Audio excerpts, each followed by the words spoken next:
అనకాపల్లి జిల్లా సబ్బవరం మండలం ఇరువాడలో బుచ్చిరాజస్వామి పీఠం వారి ఆధ్వర్యంలో 3వ కార్తీక సోమవారం రాత్రి నిర్వహించిన ధర్మశాస్త్ర అయ్యప్ప స్వామి మహాసన్నిధానం పూజకు భక్తులు పోటెత్తారు.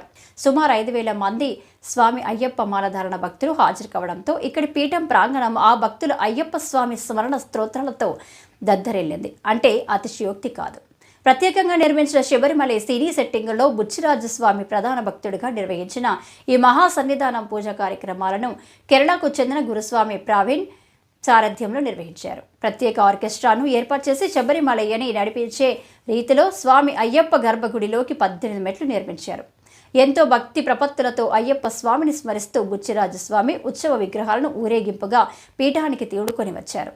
సాధారణ భక్తులకు కూడా ప్రత్యేక గ్యాలరీ ఏర్పాటు చేసి పూజా కార్యక్రమాల అనంతరం సుమారు 5 నుంచి 6,000 మంది భక్తులకు స్వామివారి ప్రసాద వితరణ గావించారు. సబ్బవరం మండలంతో పాటు ఇతర మండలాల నుంచి ఇతర జిల్లాల నుంచి స్వామి అయ్యప్ప భక్తులు హాజరు కావడం, సోమవారం పొద్దుపోయే వరకు భారీ ఎత్తున బాణసంచా డీజే సౌండ్ల నేపథ్యంలో భక్తి పారవశ్యంతో ఈ మహా సన్నిధానం పూజా కార్యక్రమాలు ముగిశాయి.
ముందుగా మనం చేయవలసింది ఏమిటంటే తల్లిదండ్రుల దగ్గర అనుమతి తీసుకోవాలి. అమ్మా, ఇలా స్వామివారి యొక్క దీక్ష చేద్దాం అనుకుంటున్నాను. ఎందుకు మీరు దీక్ష చేస్తే మీతో పాటు వారు కూడా ఇంట్లోనే అదే నియమబద్ధంగా ఉండాలి.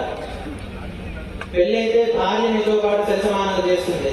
పిల్లకపోతే అమ్మగారు లేచి మీరు ఉదయం 4:30-5 గంటలు లేచి మీరు పూజకి సిద్ధపడాలంటే దానికి ముందే ఆవిడ లేచి పూజ సిద్ధం చేసి స్వామివారికి కావాల్సిన పువ్వులు, పళ్ళు, పలహారం అన్ని కూడా ఏర్పాటు చేసి మీకు అమ్మ మీకు ఇస్తూ ఉంటారు.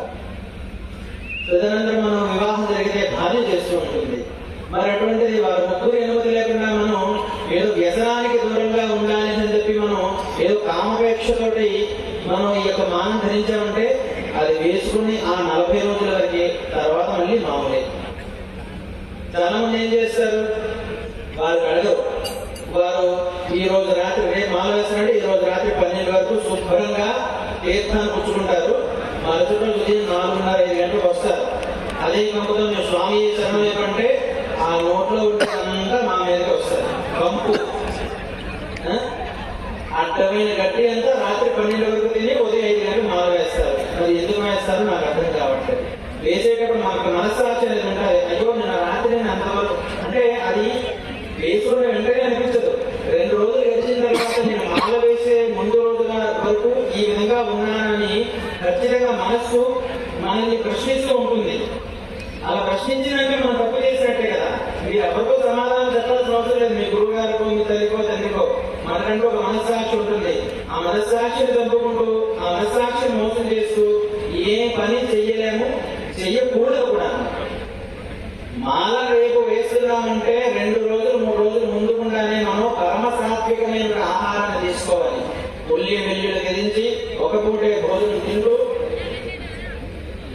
పాదరక్షలు లేకుండా ఎదుటి వారిలో స్వామి తత్వాన్ని గ్రహించి 3 రోజులు కూడా ఎదుటివారిని స్వామిగా పిలుస్తూ ఏకవచనంతో కాకుండా స్వామివారిని ఏ విధంగా మనం చూస్తామో ఆ విధంగా స్వామివారిని వాళ్ళ చూస్తూ అలా 3 రోజుల నుండి మరుసటి రోజు 4వ రోజు మాల ధరించారు.